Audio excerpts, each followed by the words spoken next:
Hello everyone, I'm Landon Shulgin. Today we're going to learn local storage by building a to-do app. Local storage, it's a web browser feature. It allows us to store information persistently. So even if you close out the program and open it up again, all the information that you set will still be there. It's very useful for stuff like logging in, um, although maybe you shouldn't use local storage for login data. But it is very useful for setting themes. So you can set the dark theme. I'm sure FreeCodeCamp uses local storage to set the dark theme on this website versus light theme. All right, let's start this project. We're going to perform CRUD operations, create, read, update, and delete, and we'll see what we do. All right, so looks like we have to create a to-do app where we can add a new task, title, date, description, and then we'll add the task. And even if we refresh the page, it will still be there, I'm guessing, and we can also delete it and edit it. Should be a very real-world scenario for a web app that we would want to build. And usually to-do apps are great starter projects as well because we have to do all the CRUD operations for it to work correctly. All right, in this project, we're going to learn how local storage works. It's a web storage feature that allows us to persist data by storing it as key value pairs. And okay, so HTML CSS has been provided. Begin by accessing the task form. Confirm dialog elements with get element by ID, save them to variables. Okay. We've done this like 100 times, so should be pretty straightforward. Const task form equals document dot get element by ID. And we put in the task form. Do the same thing for the other two. All right, we have our task form, confirm close dialog, and open task form button, and we're good to go. Step 2, we need to access more elements. This time, task form, close task form button, add or update task button, and cancel button. There we go. There's our 3 other elements that we needed to grab. Step 3, access discard button, task container, title input. Okay, 3 more. Awesome. All right, there's our discard button, tasks container, and title input. Step 4, last set of elements we need, date input and description input. Okay. Okay, there we go. Date input, description input. Step 5, okay. Create a task data constant and set it to an empty array. Okay, const task data. Set it to an empty array.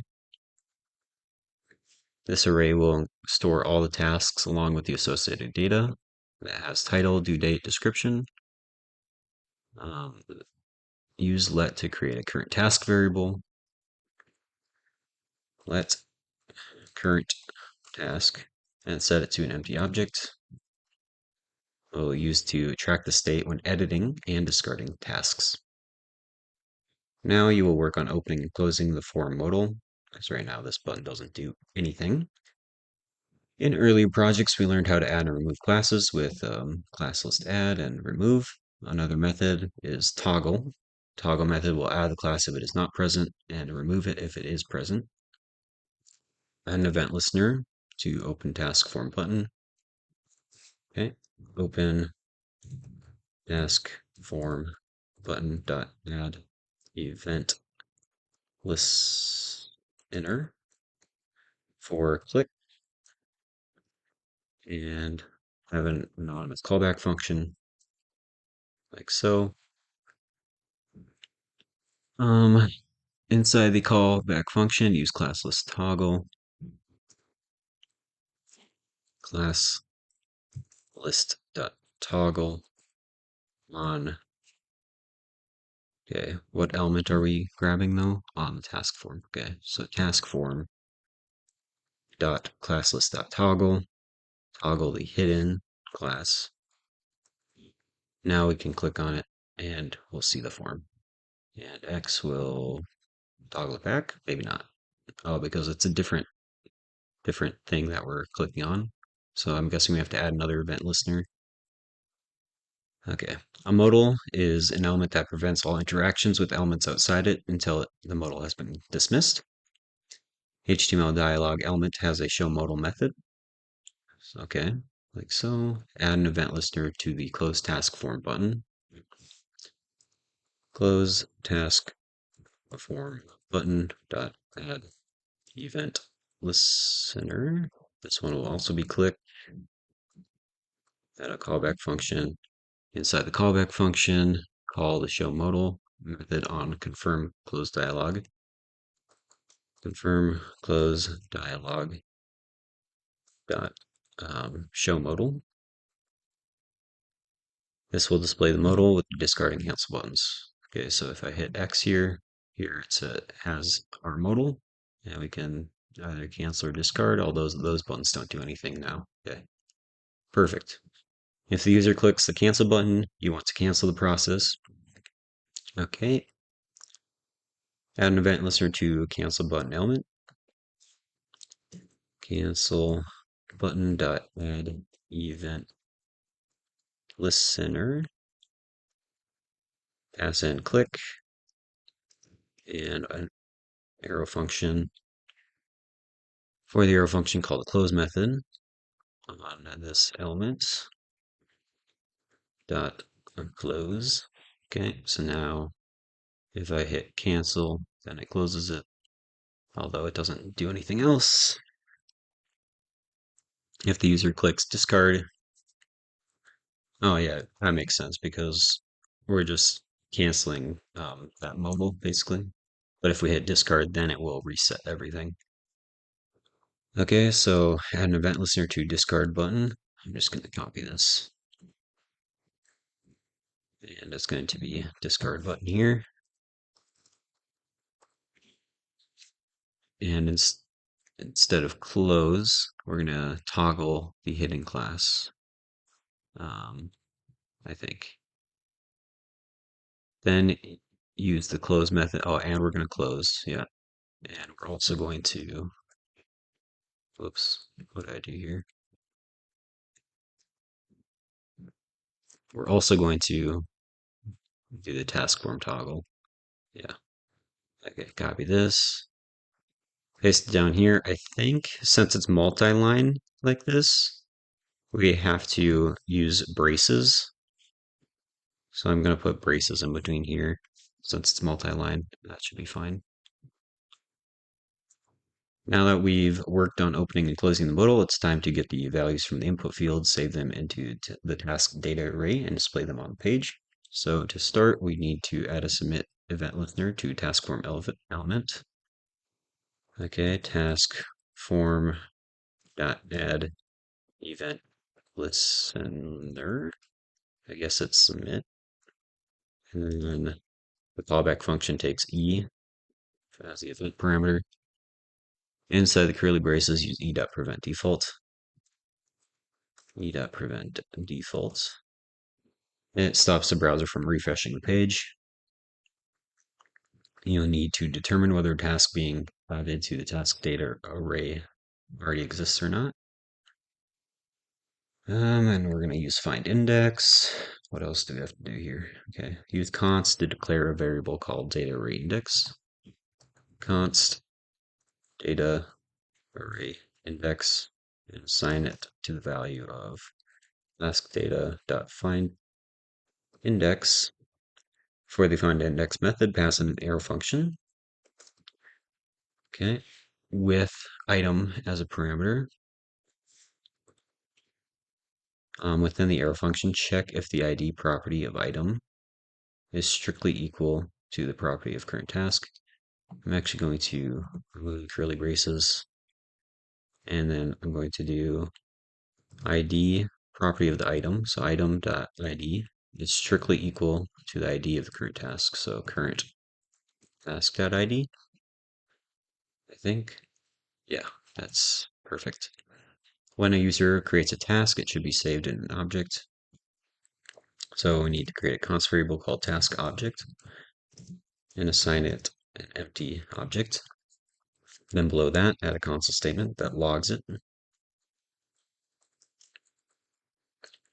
Open up the console to see an empty object. Yeah, I don't see an empty object, but whatever. Inside a task object, add an ID for the value is title input.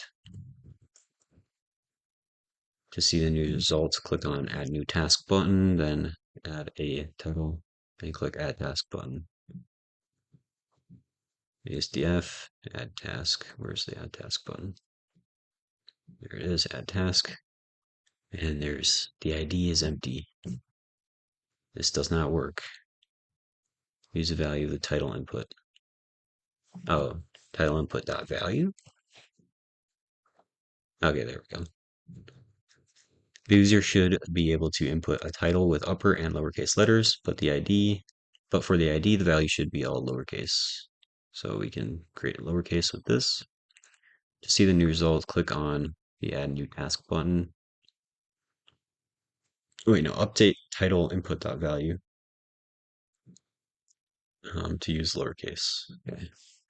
Dot to lowercase, like so.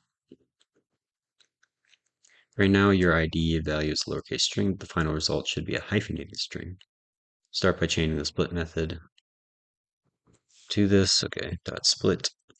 We're going to split it with spaces, and then we're going to join it with dash, I'm guessing. Yeah, let's just move on.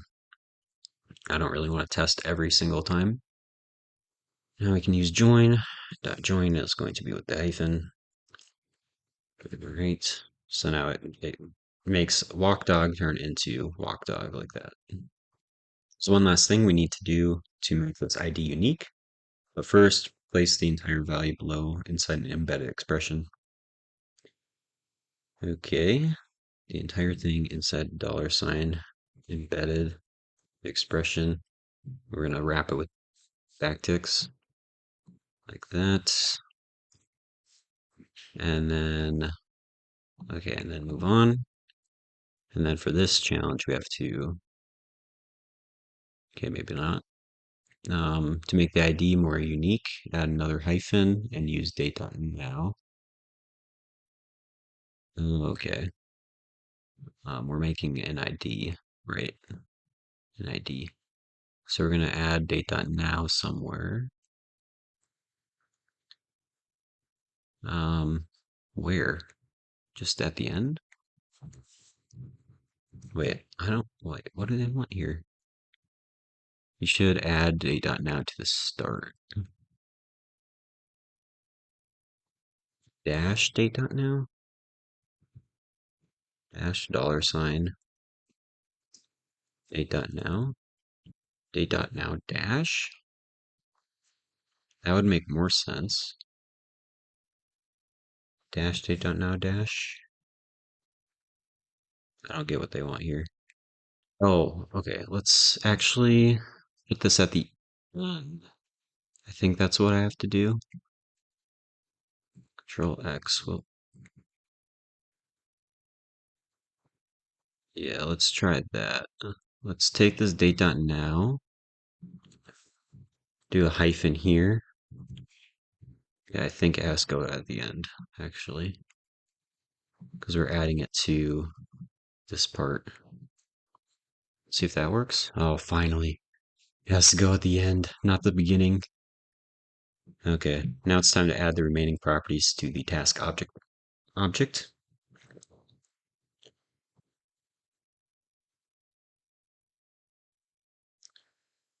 Retrieve the values from the title input,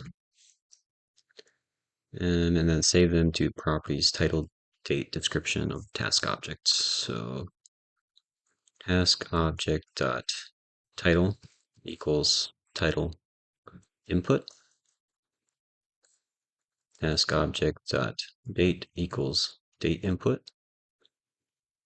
Does this not work? Why am I getting a error here? Oh, I see. Task object. I'm already in the task object, so I just have to do title colon title input, I think. Date colon date input, and then these are commas actually. Okay, and description.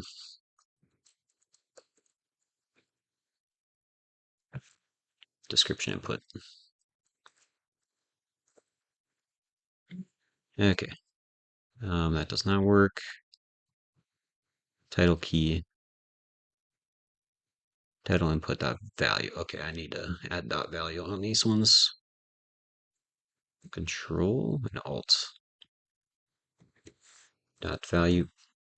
All right, there we go. Now that we've finished testing, you can remove console log. Control Shift K.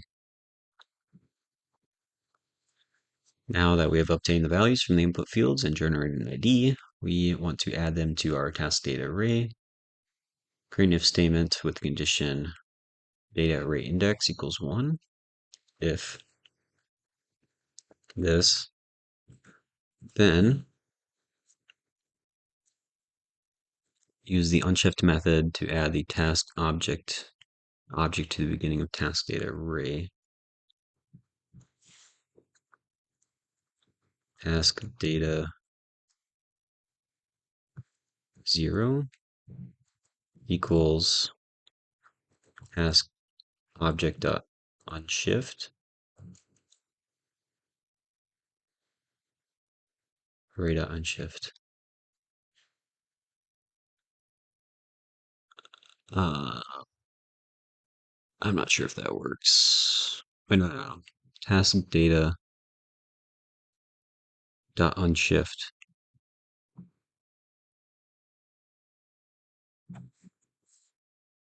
The task object. I'm not exactly sure what they want here. Okay, just give me this.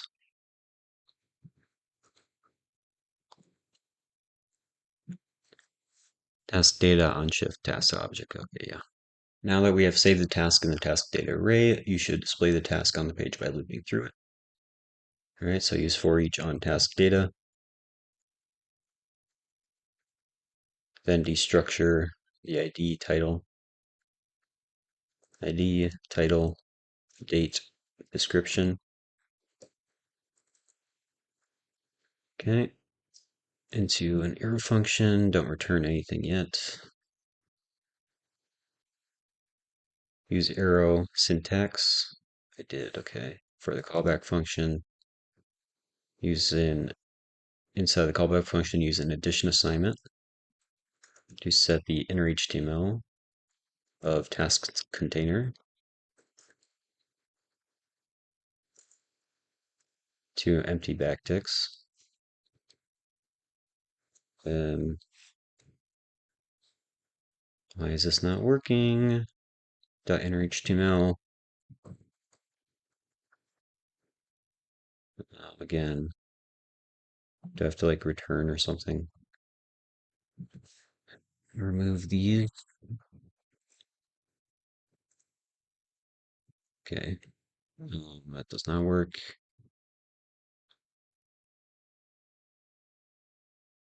Oh, equals arrow, not equals. There we go. Create a div element with the class of task. Okay, so we're inside of our backticks. Div class equals task.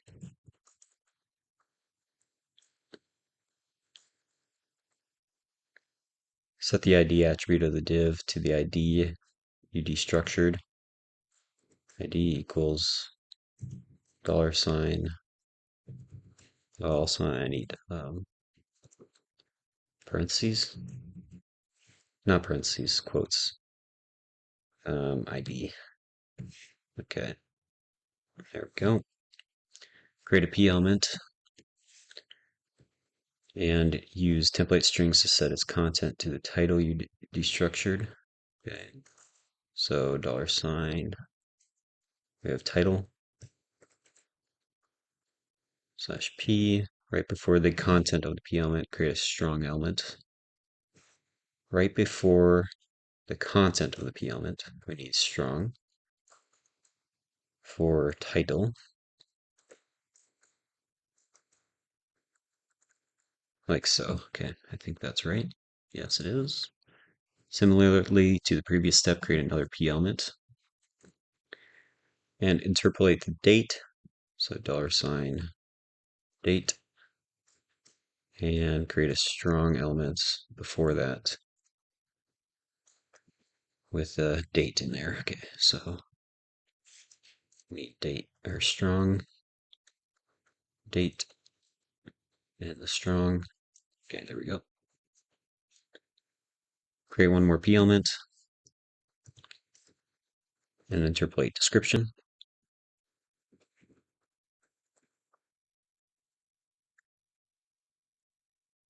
And same with the other ones. We need strong here with description in there. Description and the strong. Okay. Number 28, you need to include both a delete and edit button for each task. So we need to create two buttons with the type attribute set to button. Button type equals button and a class attribute set to btn. Set the text of the first button to be edit.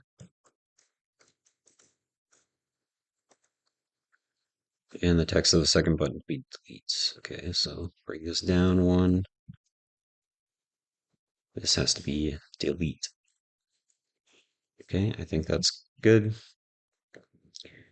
After adding the task to the page, you should close the form modal. To do this, utilize class list to toggle the hidden class on task form element.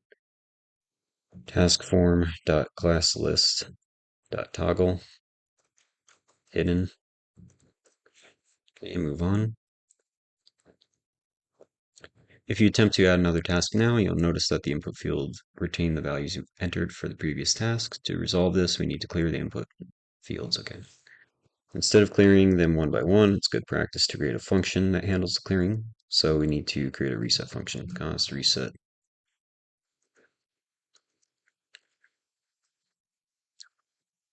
Okay. Inside the reset function, we need to set the value of title input to be an empty string. Is it title input dot value or inner HTML or what is it? I don't know. Maybe it will tell me. Date input equals empty string. Description input equals an empty string. Also use class list to toggle that. Okay, let's see if I can just copy that from somewhere. Let's copy this. Task form hidden and set current task to an empty object. Current task. That's because at this point it will be filled. Okay, it doesn't because we have to do dot value on these, of course. Like I thought. There we go. Remove the existing code. Toggling this, we don't need it. And call the reset function instead. Reset. There we go. Also remove the existing code toggling the hidden class here. Inside discard and call reset function. Reset. You should display the cancel and discard buttons to the user only if there's some text present in the input fields. To begin, create a forms input container value variable. Form inputs contain values. To check if there's a value in the title or the date input field or equals title input or date input or description input. Except I probably have to do dot value on all those too. Yeah, I do. Why don't they tell me? I don't know. Okay, there we go. Create an if statement to check if form input contains values true. Create an if statement. If form inputs contain values, then use the show modal method on confirmed dialog. Otherwise, So I just have to move this inside of here. Otherwise, call the reset function, else reset. Is that right? Yes, it is. Awesome. You can enhance code readability and maintainability by refactoring the submit event listener into two separate functions. The first function can be used to add the input values to task data. Okay, this is getting a little bit complicated. I can't really follow exactly what's going on, but I'm just gonna follow the instructions and we'll get it done. Use arrow syntax to create an add or update task function. Const add or update task function. Then move the data array index variable, the task object, and if statement into the add or update task function. Okay, where's that? Where's the if statement? This stuff?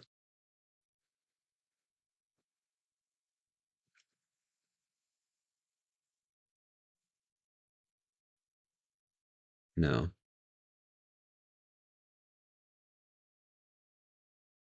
Move the data array index variable.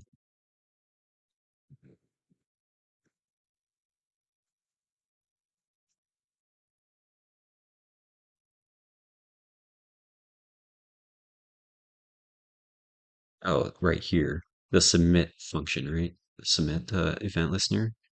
We have to add data, index array, and the if statement.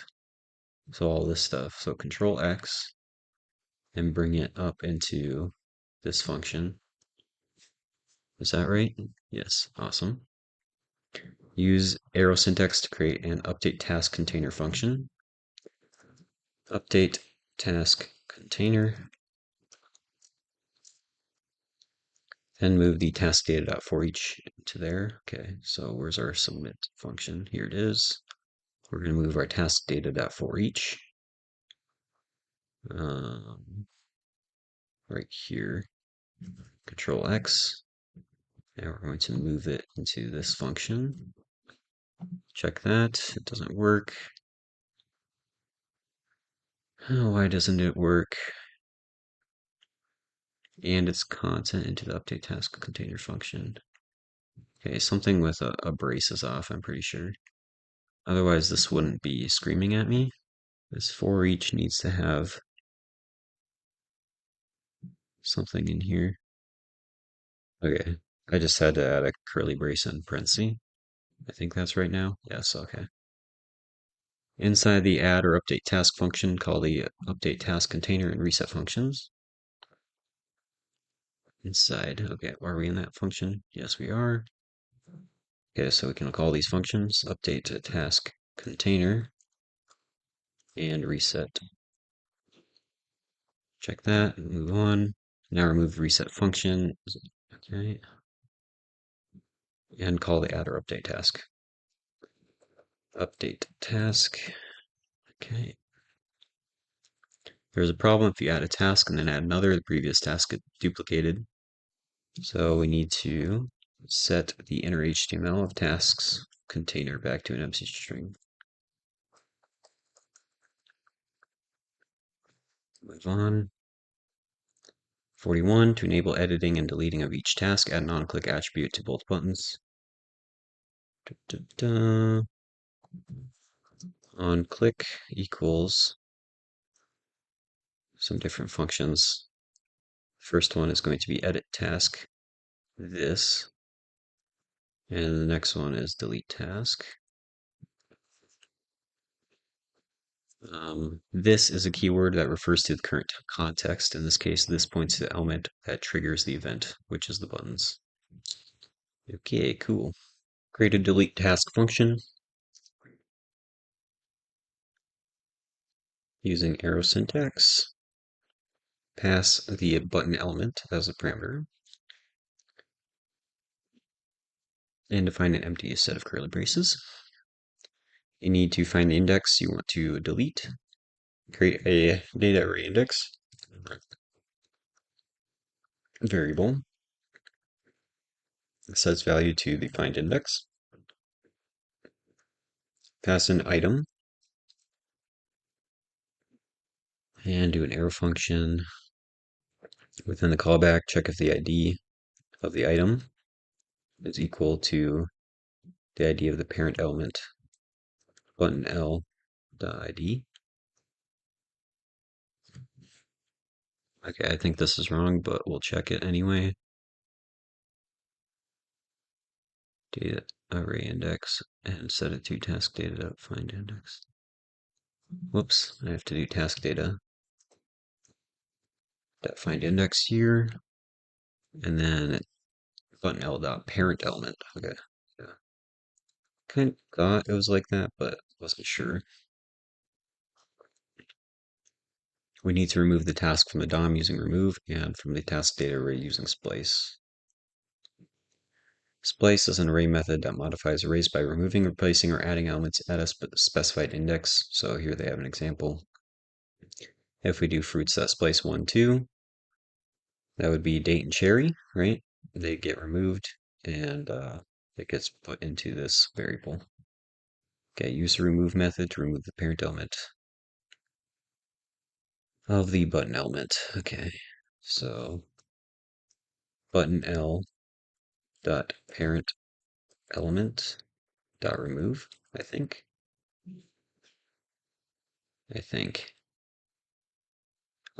Then use splice to remove the task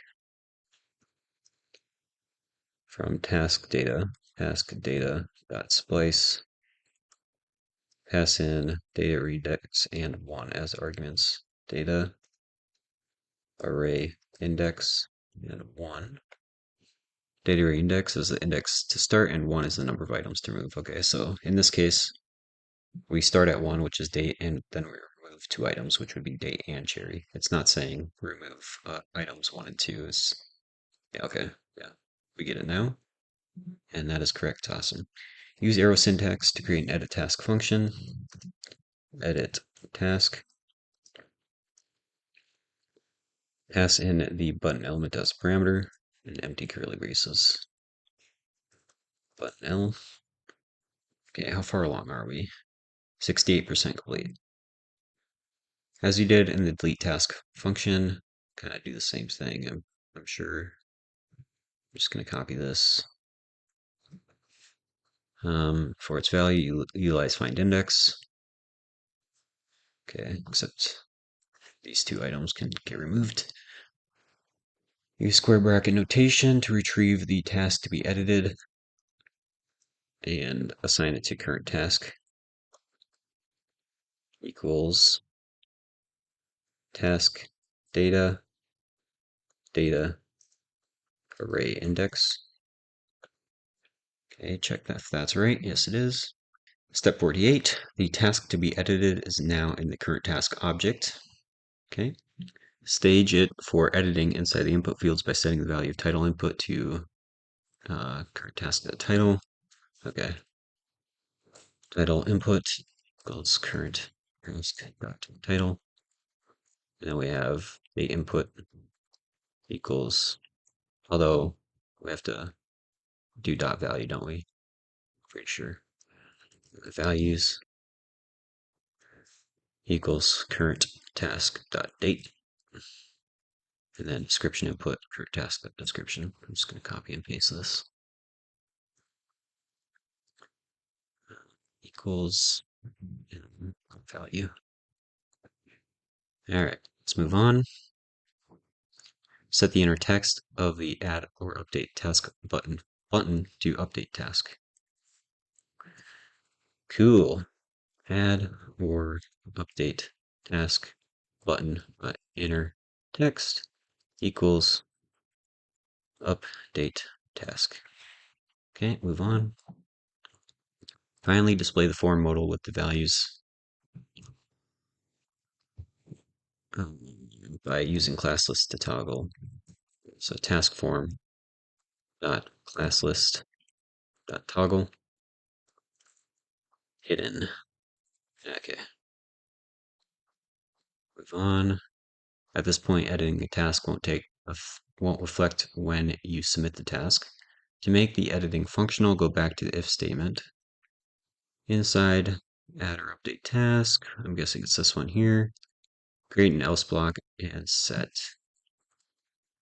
else block and set task data to task object.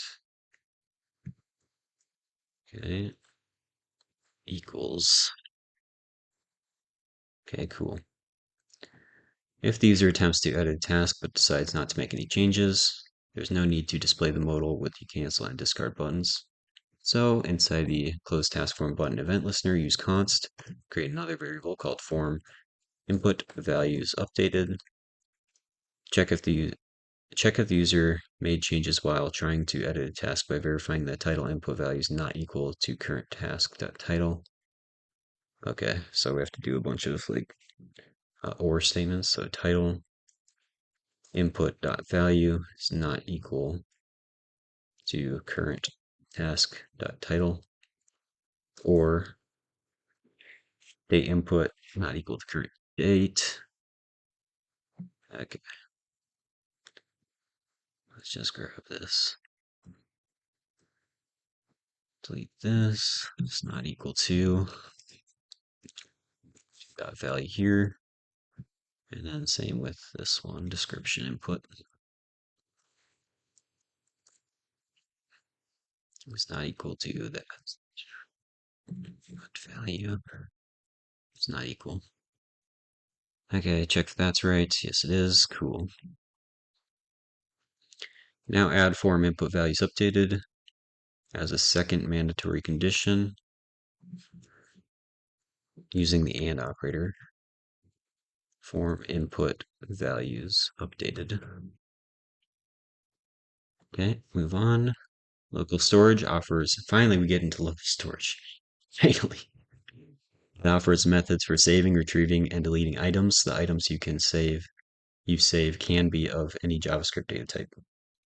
For instance, the setItem method is used to save an item, getItem retrieves an item, removeItem deletes an item. All right, delete, and if we want to delete all items, we use clear. So here's an example of how we can save an item. We do setItem, and then it's a key value pair. Okay, so my task array has been provided for you. Use the setItem method on local storage. Okay, local storage dot set item.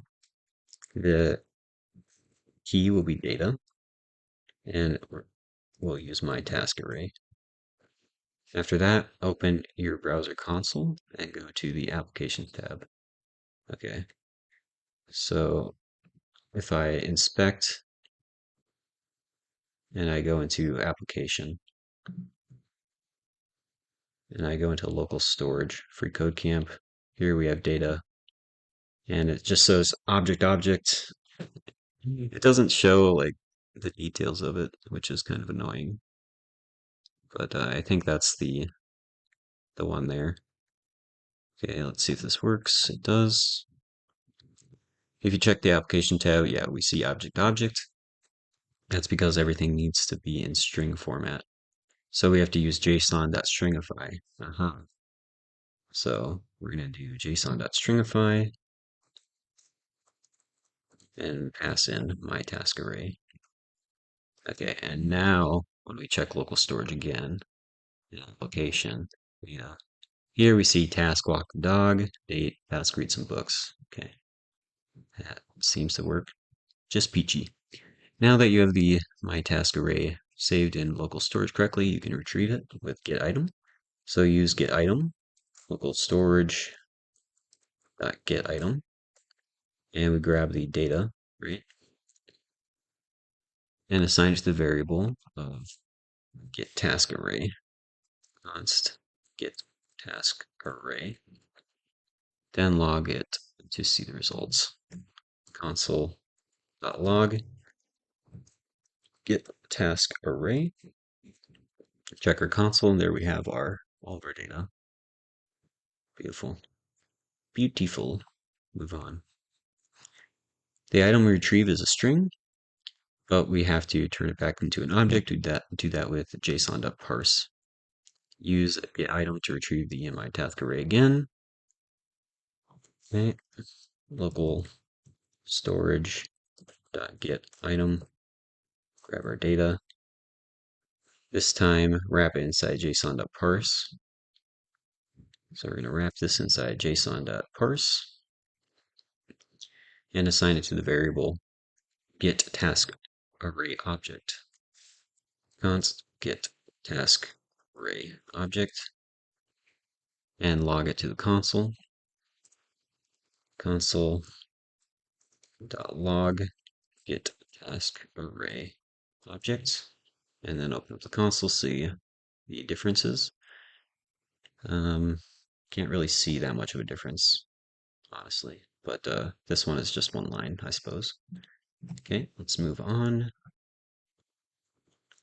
You can use localStorage.removeItem to remove a specific item, and localStorage.clear to clear all items. Remove the data item from the local storage. localStorage.removeItem. We're going to remove data. You should see null. Okay, I'm just going to move on. Using localStorage.clear, it will delete all items. I'll remove local storage and use clear instead. Clear, and we should also see null. Okay, move on. Remove the my task array and all the code for local storage because you don't need them anymore. Move this and all the code. Okay, so delete all this, and now we're on the home stretch here. Now you should save the task items to local storage when the user adds, updates, or removes a task. So here we're inside of our add or update task function. We're going to use set item to save the tasks with the key of data. Okay, local storage, but set item. We're going to set the data to be the task data, and task data is up here, which we are manipulating. And this is wrong. Insert a stringify of tasks, so we have to do json.stringify and wrap this. Okay, that should be good now. 62. You also want a deleted task to be removed from local storage. For this, you don't need to the remove item or clear method since you already used splice to remove the deleted tasks. All you have to do now is save task data to the local storage again. All right. So local storage dot set item. We're gonna grab data, and we're gonna set it to the task data once again. So just update it because we already deleted it previously. Never mind, we have to do JSON to stringify.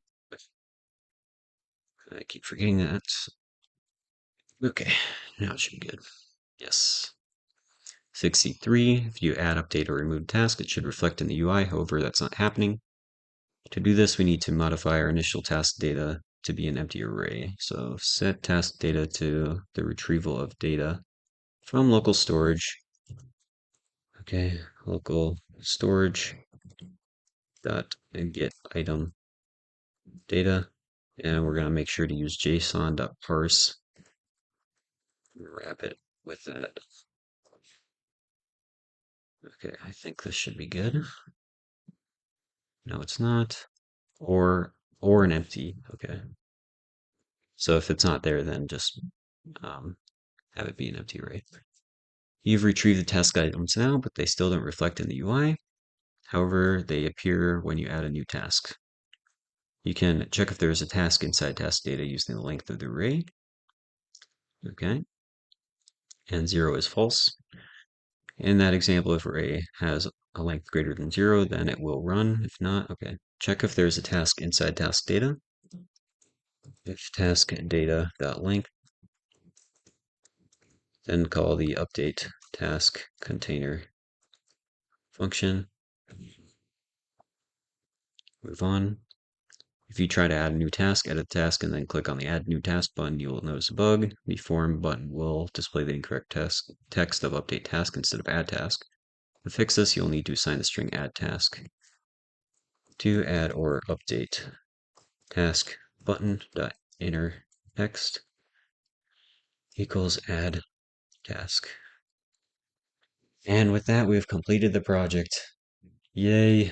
Finally, add a task, ASDF, add it, add a new task. Yo. Yo, add the task. All right, and if I refresh, um, it's still there. Look at that. Even though I refreshed, local storage is keeping track. I can also delete, and everything works. Let's go. And add. Anyway, I hope you learned something today for learning local storage by building a to-do app. It was a little bit more complicated than most of these on FreeCodeCamp so far.